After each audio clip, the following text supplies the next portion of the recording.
फिर घर कामे छोड़ देते यार, बाइक का तो डूब जाएगी घर में।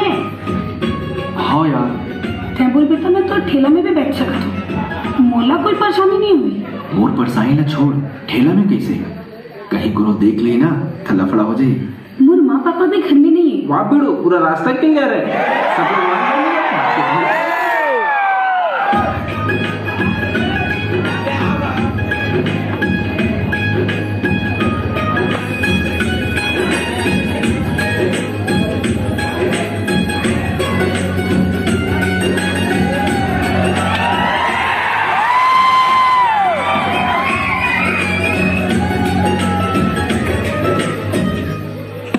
शिवा, मोला माफ कर दे।